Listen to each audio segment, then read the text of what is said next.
Tantor Audio, a division of Recorded Books, presents The Science of James Bond, the supervillains, tech and spycraft behind the film and fiction, by Mark Brake, narrated by Alex Wyndham. Introduction. Spy-fi culture with a license to kill. As long as Ian Fleming's kind of idea of it is basically there, it is something which lasts. Bond has to be real, but he has to be also a kind of fantasy person. That kind of comic strip quality about it has to be there. Times have changed, and we expect different things now. Dame Judi Dench, The South Bank Show. I think ever since the movies first appeared on the screens in the 1960s, they created a new kind of cinematic genre, and I think that has lasted for several decades.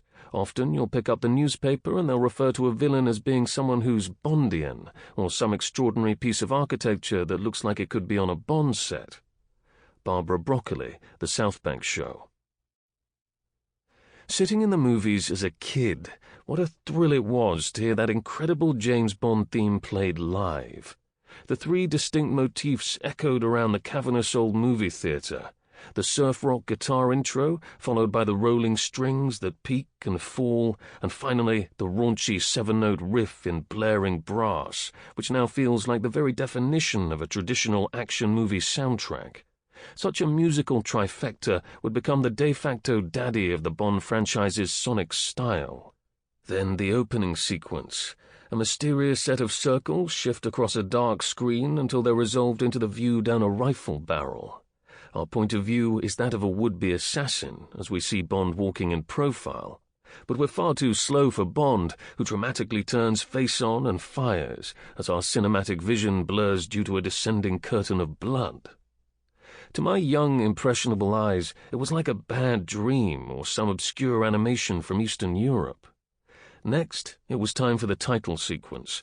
Today, the images of scantily clad females on whom the titles are wavily projected seems dated and inappropriate, and yet in my bug-eyed boyhood this was an adult world full of the erotic and exotic, the mysterious and the downright dangerous. Bond, James Bond, the only international secret agent with a shelf life of 57 years and counting.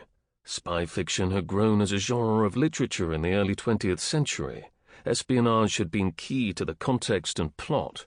Stories had revolved around the rivalries and intrigues between the major powers, which had established modern intelligence agencies to administrate their power and imperialism.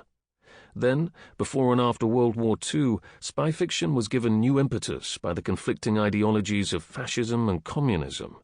The Cold War was a peak with the emergence of global criminal organizations, rogue states, and world terrorist networks, as espionage became a potent threat to Western democracies.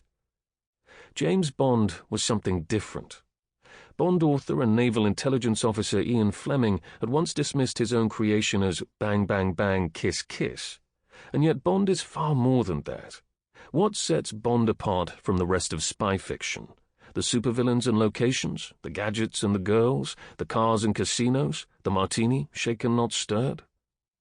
In this book, we shall think of the James Bond franchise as spy-fi, a genre of fiction that fuses spy fiction with science fiction, taking on board sci-fi's obsessions with supervillains, the future, world domination or destruction, and trends in science and tech, often in the form of gadgets, inventions, and spy devices. After all, as Daniel Craig says in the 2012 documentary Everything or Nothing, The Untold Story of 007, Bond is rarely about the past and almost always about the future. One of the most obvious and superficial aspects of the Bond franchise that qualifies as sci-fi is its fixation on gadgetry. Starting with From Russia with Love, we witness Bond's pre-mission science and tech talks with Q and 007's chance to play in the sci-fi sandbox. Inventions and gadgets such as the typewriter-sized Lecter decoder in From Russia with Love, the homing beacons of Goldfinger, Thunderball's iconic use of the jetpack, the rocket-gunned autogyro in You Only Live Twice, the electromagnetic RPM controller ring that guarantees a slot machine win in Diamonds Are Forever, the watch that doubles as a buzzsaw in Live and Let Die, the Lotus Esprit that sports missiles, landmines and torpedoes in The Spy Who Loved Me, are all evidence that Bond toys with the kind of tech you might find decorating a science fiction movie. Spy-fi is a genre that revolves around the adventures of a key character working as a secret agent or spy. For the most part, such adventures center on either the intrigue of espionage between rival superpowers. During the Cold War period, this was the West against either the USSR or China, or else trying to prevent a singular enemy supervillain, some diabolical mastermind such as Blofeld of Spectre, from achieving some fiendish plot. The content of Bond stories, whether on the page or on the silver screen, usually involve themes and settings that have as much to do with the outright fantasy of sci-fi as they do with ordinary espionage. One merely has to think of the outer space plots of You Only Live Twice, where both US and USSR space modules are stolen by a mysterious rogue agency under Blofeld, or Moonraker, where Drax Industries tries to exterminate the whole human race to wipe the slate clean and reboot planet Earth anew. If the theme is not the final frontier of space, then it's another underexplored boundary, such as the deep-sea world in The Spy Who Loved Me, where Stromberg seeks not to conquer space, but to vanish instead the 7/10 of the world unexplored beneath the oceans. The spy-fi of James Bond doesn't present its spy fiction as pure and simple espionage, in the way that the Bourne franchise does, for example. Rather, Bond stories represent a reality that glamorizes spycraft through its focus on a near future of science and high tech, through corporate agencies and criminal organizations with almost unlimited resources and sky-high stakes adventures. Another context for the Bond films was the process that some American film historians have described as genre upscaling. In response to the huge dip in moviegoing and the decline in creative output from the movie studios, movie makers focused on making fewer but bigger movies with higher production values.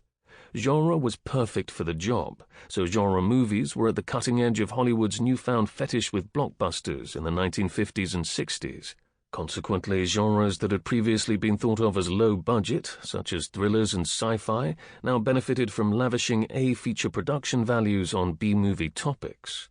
And with Bond, we have the merging of the two into a new subgenre of spy-fi. The pleasure for moviegoers consisted of finding themselves immersed in a game in which they knew the pieces and the rules and drew delight simply from the minimal variations and nuances by which Bond realizes his mission. The spy-fi of Bond became typical of the escape machine geared for the entertainment of the masses. As Barbara Broccoli says, James Bond has been hugely influential to spy fiction and film in general. And of course, spy-fi isn't limited to Bond. It can also be found in Mission Impossible and The Man from U.N.C.L.E. in both their 1960s TV series and modern cinematic formats, in the adult animated sitcom Archer and Marvel's Agents of S.H.I.E.L.D., and in famous spy-fi satire series of movies such as Austin Powers and Kingsman. But they all come after Bond. The point of this book is not to take the Bond tales and movies scientifically literally, as most other science-of books make the serious mistake of doing. Bond is spy fiction, after all. Nor will you find here an obsession with inventions, a kind of commodity fetishism about the guns, gadgets, and boys' toys that are mentioned in the Bond movies. They are mere decoration. No, this book looks at the bigger picture, the larger-than-life scientific and cultural contexts which act as world-shaking scenarios to the Bond stories. So buckle up as we begin a spy-fi journey through the cinematic reels of one of history's most successful movie franchises. For each film, we shall follow Bond's progress while also looking at the bigger picture of science and tech in each plot. From the exploration of space in Dr. No, You Only Live Twice, Moonraker and GoldenEye, through the nuclear paranoia of For Your Eyes Only and Octopussy, to the brave New World Order of spying in Skyfall and Spectre. Fewer actors have played Bond than humans who've walked on the moon, and yet Bond has endured. He survived the Cold War, opponents other than Russians were replaced as the years washed over him, and we continued to forgive his taste for luxury cars, expensive watches and martinis, shaken not stirred. Like us, Bond lives in a changing world. Despite socio-political and cultural changes, Bond shines on, a self-controlled lone wolf trying to save a chaotic world from itself. His self-sacrificing and thankless tradecraft prevents him from having a real life and real relationships. And, as nuclear missile threats are replaced by a series of subtler threats in a globalized and digital world, Bond abides. Part 1, 1962 to 1977. Dr. No, 1962. Beware of the black-gloved boffin. Dr. No, year 1962, Bond, Sean Connery, director Terence Young, producer Albert R. Broccoli and H. Saltzman, screenplay R. Maybaum, J. Harwood and B. Mather, distributor United Artists, release date October the 5th, running time 109 minutes, budget $1.1 million, box office $59.5 million, body count 12.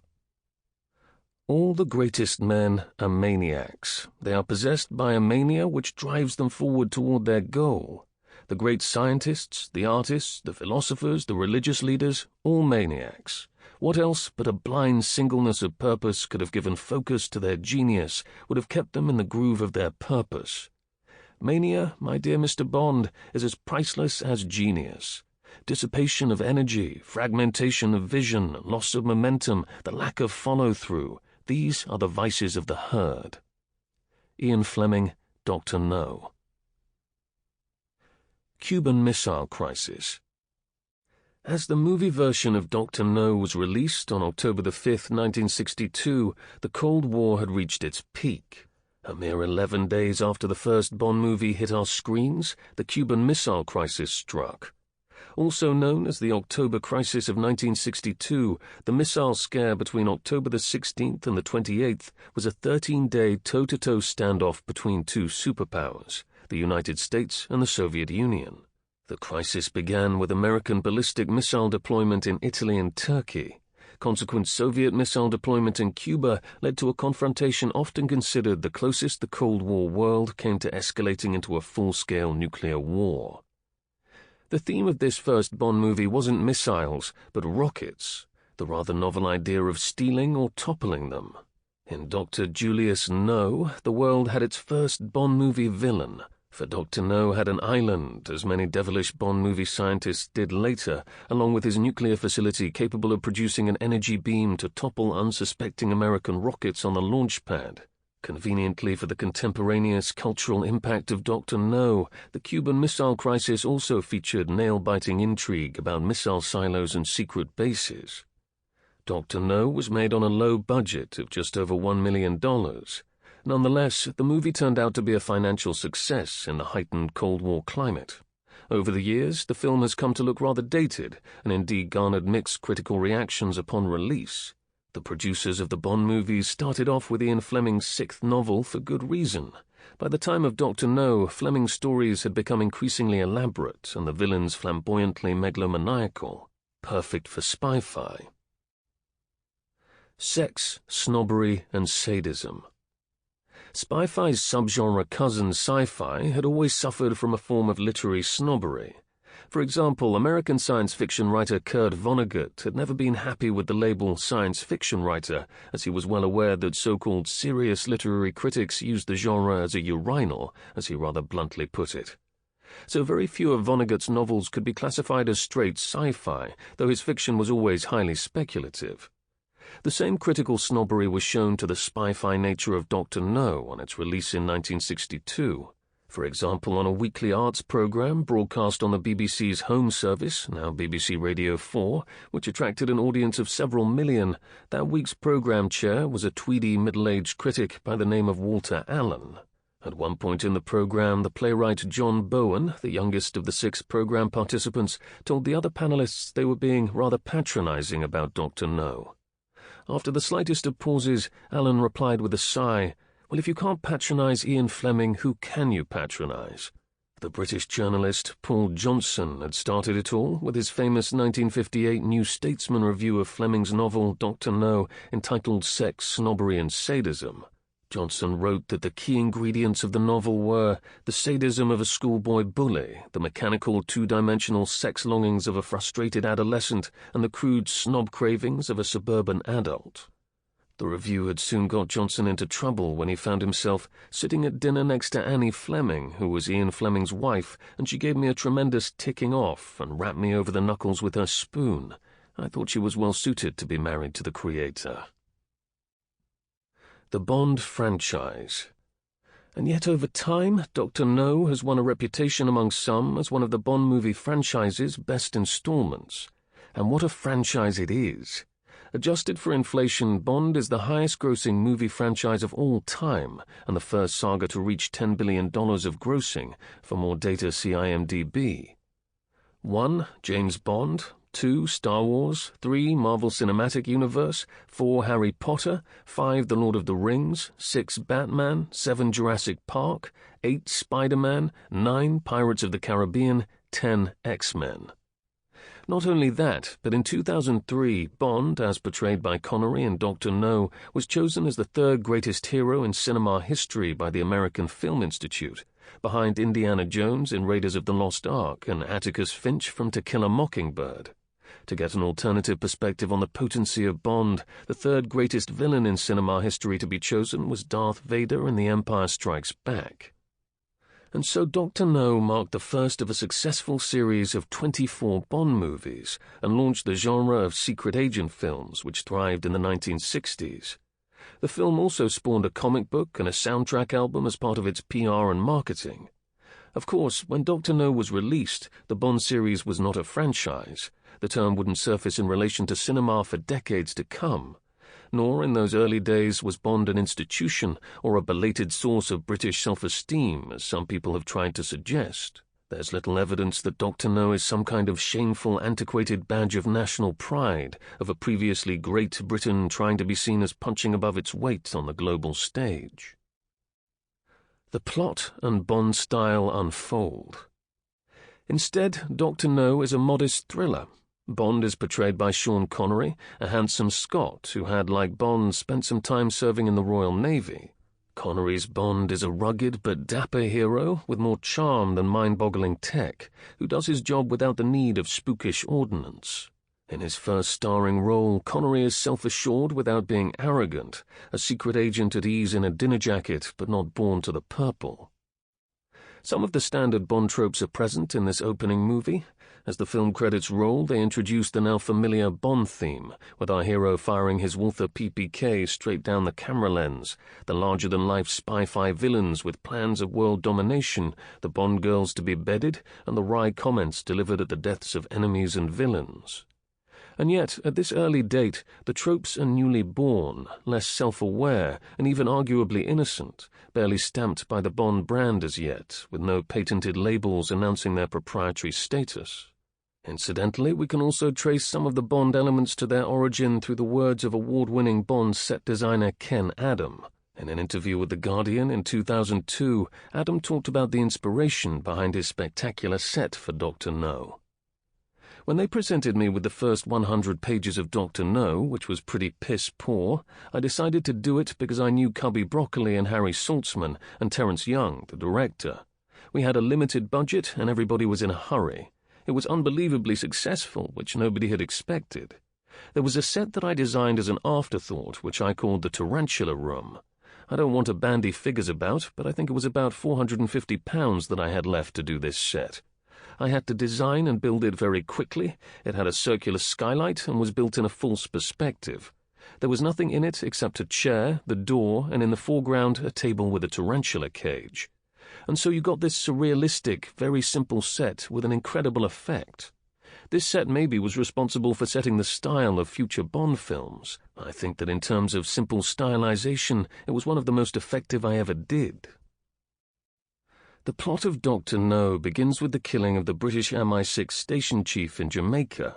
He and his secretary are ambushed, and the assassins remove files on Crab Key and Dr. No. In retaliation, the now familiar M, the head of MI6, sends Bond out to investigate whether this new case is linked to another of Bond's cases, i.e. his collaboration with the American CIA on the disruption by radio jamming of rocket launches from Cape Canaveral. On his arrival in Jamaica, Bond meets Felix Leiter, a CIA agent on the same mission as Bond who will become a regular feature in Bond films, played by a rather confusing number of different actors, making one wonder whether Bond's faculties as an agent failed to include that of face recognition. It seems the ever-resourceful CIA have traced the general whereabouts of the radio jamming signal to Jamaica, but have yet to discover its precise origin. Just as well Bond is here. They soon discover that, of the nearby islands, the reclusive Dr. No is the owner of Crab Key, an island fiercely protected against intruders by a private security force. Using a Geiger counter, that well-known instrument used for detecting and measuring radiation, Bond discovers that mineral samples from the local islands are strong emitters of radiation and convinces his reluctant crew to take him to Crab Key. There, in a now iconic scene, Bond meets the beautiful bathing-costumed Honey Ryder, played by famous Swiss actor Ursula Andress. Ryder is an avid collector of shells, of the marine rather than ordnance kind. She leads Bond inland to a swamp area replete with radiation. It's here that they are attacked by one of the most curious pieces of Bond tech, the so-called Dragon of Crab Key, a legend that has kept many a local away, but which turns out to look more like a shark and to be nothing more than a creatively decorated and flamethrower-equipped tank. Dr. Julius No. To set up the inevitable confrontation between Bond and his quarry in Dr. No, Bond and Ryder are kidnapped and end up in Dr. No's secret base. In Fleming's novel, Julius No confesses to Bond his cunning plan involving the interference of the rocket testing center, boasting, "Their rockets would go mad, they would land on Havana, on Kingston, they would turn round and home on Miami, there would be panic, a public outcry, the experiments would have to cease, bases would have to close down." Dr. No turns out to be a German-Chinese malevolent boffin whose two prosthetic metal hands, due to radiation exposure, pile on the evil scientist tropes. By the way, the word boffin is an informal name, mainly British, which is given to scientists who know much about science but little about ordinary life, those things that make us more human. With delicious spy-fi drama, Dr. No reveals that he stole $10 million from a Chinese crime tong, a type of organization found among Chinese immigrants living in the U.S. There are at least 4 strikes on the dubious nature of the character of the scientist Dr. No. Strike 1, anything Chinese was pretty dodgy back in the day, as only in 1949 China had followed Russia and had one of those pesky communist revolutions. Strike 2, Dr. No is sinister enough to have masterminded the theft of a huge amount of money from a Chinese crime syndicate. He's smart enough to have outwitted the Chinese. Strike 3, Dr. No is now closely involved with a secret organization that goes by the laughable name of Spectre, Special Executive for Counterintelligence, Terrorism, Revenge, and Extortion. These days, of course, criminal networks tend not to so blatantly confess by acronym the true intent of their secret organizations. Black-gloved boffins. And yet the most revealing aspect of Dr. No's nature comes with Strike 4, his 2 black gloves. It's long been the case that writers and movie makers will use certain motifs to signify something slightly strange or other about a character, and movie scientists get a special kind of treatment. Cary Grant is made to wear Coke bottle glasses to play a mild-mannered paleontologist way back in the 1938 movie Bringing Up Baby. His specs are an exterior sign of interior issues. They imply the scientist doesn't see things like the rest of us. His myopic condition also cuts him off from some elements of the real world. In this way, the filmic choice of a simple prop can infer a symbol of separateness from the emotional depth the rest of us hopefully enjoy, rather than the obsessive focus of someone whose vision is limited to that of pure intellect alone. The story of Dr. No's black-gloved hands crystallized with Fritz Lang's seminal film Metropolis, made in 1926. The movie's famous evil genius scientist was Dr. Rotwang. Fritz Lang's belief was that an audience learns more about a character from detail and decor, in the way the light falls in a room, than from pages of dialogue. And what devilish detail did Rotwang possess? A metal hand, a relic of some dark accident that had left him maimed, an emblem of his struggles with dark science, but also of his twisted mental powers. This kind of recipe was taken on board in the portrayal of later cinematic scientists: unnamed scars, withered limbs, crazy eyes, curiously outsized foreheads, and naturally the wheelchair. The cliché becomes quite ridiculous at times. Take the scientist figure in Mad Max Beyond Thunderdome, for example. This character is a dwarf sitting on the shoulders of a giant. Now, this is probably a reference to Isaac Newton's famous disingenuous quote, "If I have seen further, it is by standing on the shoulders of giants." In Mad Max, the brain has become detached from the body, as it were. And yet Newton had been referring to the shoulders of fellow scientists such as Descartes, Galileo, and the ancients, rather than some ripped jock on whose shoulders he could be carted about. As far as cinema goes, witches have tall pointy hats and broomsticks, boffins have disabilities. This trail leads directly to the door of Dr. Julius No. Dr. Strangelove had just one gloved hand, which spastically jerked into a Nazi salute at the mere mention of the word slaughter, but Dr. No managed two black prosthetic hands. How badass is that? The hands, an outcome of some dubious nuclear accident, gift Dr. No some uncanny powers. We see him over dinner with Bond crushing a solid metal statue with his bare right hand. Uncanny is a curious word in science. Sigmund Freud had used the title The Uncanny for his 1919 essay about the specific psychological fears associated with missing parts of the human body. Freud wrote, dismembered limbs, a severed head, a hand cut off at the wrist, feet which dance by themselves. All these have something peculiarly uncanny about them, especially when, as in the last instance, they prove capable of independent activity in addition. While it's true that Freud's examples are drawn from a more ancient fantasy associated with witchy folk tales, his analysis still applies to modern fantasies such as science fiction and spy-fi. The black-gloved hands of Doctors Strangelove and No conjure up infantile fears and rather unhomely histrionics. After all, the German word unhomely is also used for uncanny. For Freud, the severed hand has a particularly uncanny effect. And so we see the same game at play with Dr. Rotvang, whose metal hand had replaced his severed one, with Dr. Strangelove, whose whole arm is now capable of independent activity, and finally with Dr. No, whose hands are actually severed by the tongs in Fleming's novel and replaced by metal manual prostheses in the movie, but by simple pincers in the book.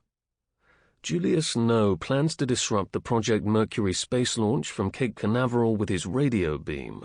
After trying in vain to recruit Bond into Spectre, Dr. No holds him prisoner in a cell, but Bond escapes, naturally, crawling through an air vent, dressing up as a mere worker and making his way to Dr. No's control center that contains a nuclear pool reactor. As we see the American rocket launch, Bond overloads the reactor and pushes Dr. No into the reactor pool, sending the rest of his body the same way as his emaciated hands. In the book, Bond eventually killed No by suffocating him in a mound of guano, giving a new meaning to the idea of someone being batshit crazy. Finally, as becomes cliché in later movies, Bond and Ryder escape the island in a boat as the entire devilish doctor's lair is annihilated in an explosion. Conveniently for Bond's romantic interests, the boat runs out of fuel and they are rescued by Leiter. But as Bond and Ryder kiss, Bond lets go of the ship's tow rope to carry on with unfinished business. James Bond had arrived. The world's best-known secret agent came at just the right point in time and was precisely what people of the early 1960s wanted. Or as Terence Young, the director of Dr. No, once put it, the movie's release seemed to have hit not only the right year, but the right week of the right month of the right year. After this auspicious start in the movies for Bond, it's perhaps little wonder that in Everything or Nothing, 2012's official documentary on the 007 franchise, John F. Kennedy is quoted as saying, "I wish I had had James Bond on my staff." From Russia with Love, 1963. Bumping off Bond and killing Castro. From Russia with Love, year 1963, Bond Sean Connery, director Terence Young, producer Albert R. Broccoli and H. Saltzman, screenplay R. Maybaum and B. Mather, distributor United Artists, release date October the 10th, running time 115 minutes, budget $2 million, box office $79 million, body count 27. In the center of Bond was a hurricane room, the kind of citadel found in old-fashioned houses in the tropics. These rooms are small, strongly built cells in the heart of the house, in the middle of the ground floor, and sometimes dug down into its foundations. To this cell, the owner and his family retire if the storm threatens to destroy the house, and they stay there until the danger is past. Bond went to his hurricane room only when the situation was beyond his control and no other possible action could be taken. Now he retired to this citadel, closed his mind to the hell of noise and violent movement, and focused on a single stitch in the back of the seat in front of him, waiting with slackened nerves for whatever fate had decided for BEA Flight Number 130. Ian Fleming, From Russia with Love. Sputnik launches the space age. The James Bond franchise got off to a... Sample complete. Ready to continue?